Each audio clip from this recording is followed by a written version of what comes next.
Bonjour à tous, bienvenue dans votre édition du 13h. Et puis notre série de l'été nous emmène cette semaine à la découverte des plus beaux parcs de France.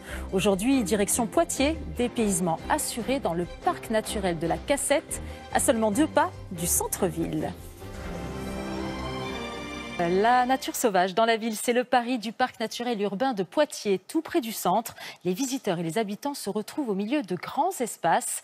Un refuge précieux où la nature reprend ses droits. Visite guidée avec Jamila Mimouni et Gianna Messina. Un écrin sauvage aux portes de Poitiers. Le parc naturel urbain, créé en 1995. Sa vocation, favoriser la biodiversité de la faune et de la flore qui y trouvent refuge. Yvonique Guinard est éco-conseiller dans ce parc. Il inspecte, hume, surveille la nature. Il n'hésite pas à s'enfoncer dans les orties pour voir comment le milieu évolue. Le moindre indice peut être le signe d'une anomalie. Le parc naturel urbain, il comprend différents types d'habitats naturels, donc différents milieux, des milieux humides, des milieux secs, des milieux ouverts, des milieux forestiers. À chacun de ces milieux correspond un ensemble d'animaux, de plantes particuliers. L'objectif du parc naturel urbain, c'est d'offrir à ces espèces la capacité de s'installer, de se développer, d'être présentes sur le territoire. Des plantes comme le liseron, la reine des prés ou encore l'ortie ne sont pas là par hasard. Les plantes à fleurs, ce sont à la fois le gîte et le couvert pour un grand nombre d'espèces d'animaux. Chacun de ces animaux étant lui-même la proie d'un autre animal, ce qui fait que sur un site tel que ceux du parc naturel urbain, on a une grande diversité de vivants, parce qu'on a une grande diversité au départ de plantes. Mais une chose préoccupe Yvonique Guinard ce matin.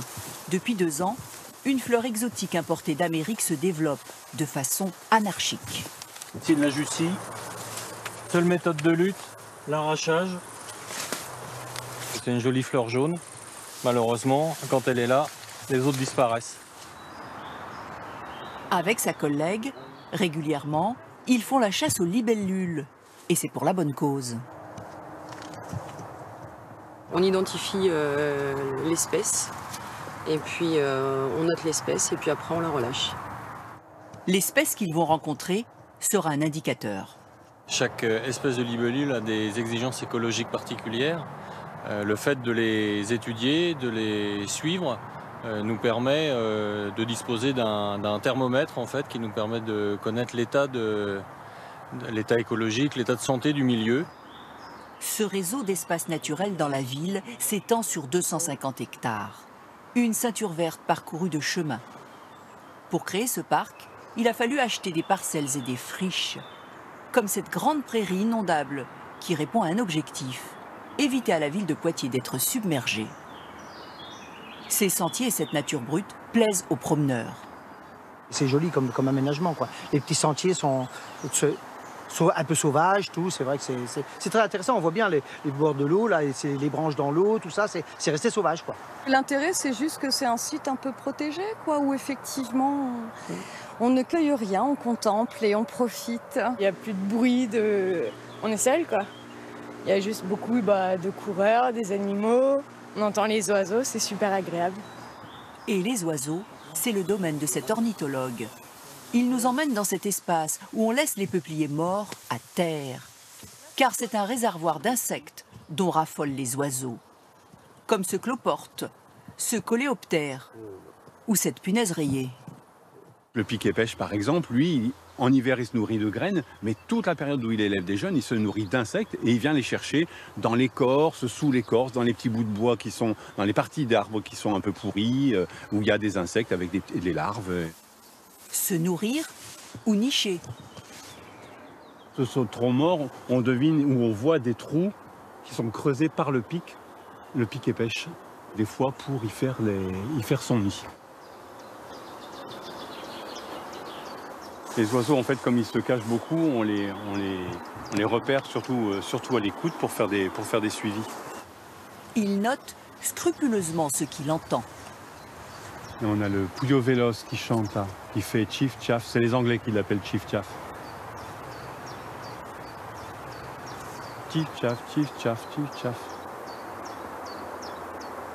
Voilà le loriot qui chante, on l'entend. Alors, il est loin.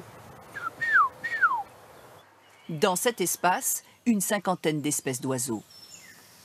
Le petit pont qui enjambe la rivière. Au bout du chemin, vers le lieu dit la grotte à Calvin, se cache un petit havre de paix, le paradis des pêcheurs. On est bien là, on est au bord de l'eau, on est tranquille.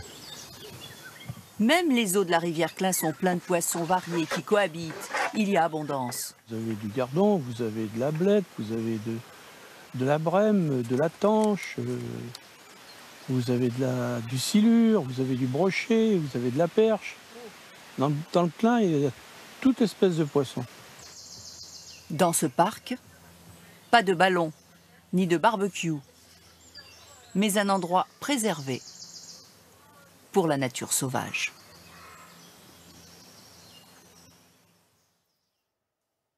Et c'est la fin de cette édition. Merci à vous de l'avoir suivi. Dans un instant, la météo de Chloé Nabédian. À 20h, vous retrouverez Thomas Soto. Je vous souhaite une très belle journée. Je vous donne rendez-vous demain à 13h.